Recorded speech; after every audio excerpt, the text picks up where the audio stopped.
Hello বন্ধুরা, কেমন আছো তোমরা সবাই? আশা করছি তোমরা সবাই ভালো আছো। তো আমি প্রিয়াঙ্কা আর আমার চ্যানেলে তোমাদের সবাইকে স্বাগত। আজকে আমি অ্যাপটা রিভিউ করব, সেটা হচ্ছে ডাটা এন্ট্রি ওয়ার্ক। তোমরা অ্যাপটা দেখতেই পাচ্ছ, এই অ্যাপের আইকনটা দেখে চিনে নিও।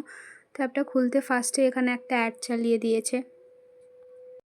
তো বেসিক্যালি এটা একটা ক্যাপচা টাইপিং ওয়ার্ড, এটা প্লে স্টোরে অ্যাভেলেবেল আছে। তো অ্যাপটার সম্পর্কে প্রথমে বলি।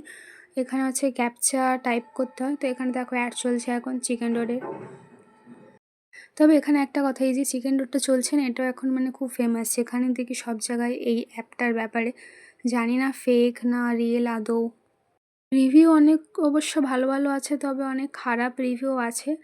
তো এবার দেখো অ্যাপটার ব্যাপারে কথা বলি। তো এখানে হয়ে গেছে, দেখাচ্ছে দেখো চেকিং অ্যাকাউন্ট অ্যাক্টিভেশন। তো এখানে চাইছে পে 299, যেটা পসিবল নয়। এখানে ক্যাপচা টাইপ করার পরেও এখানে 299 কেন চাইবে উইথড্রয়ালের জন্য, যেটা ঠিক নয়। তো এখানে যখন 500 উইথড্র করার জন্য এটা চাইছিল। তো এখানে আবার একটা দেখাচ্ছে প্ল্যান দেখাচ্ছিল যে 7 পার ক্যাপচা, 79 পে করলে তবে হচ্ছে 7 ক্যাপচা করে পার। কিন্তু যেখানে 500 করার পরেও এটা উইথড্র নিচ্ছে না, সেখানে তো এটা একদমই কি বলবো, ফেক একেবারে। তো আমি তো বলবো এই অ্যাপ্লিকেশনটা একদমই জেনুইন নয়। তো তোমরা কেউ এটাকে ইনস্টল করো না।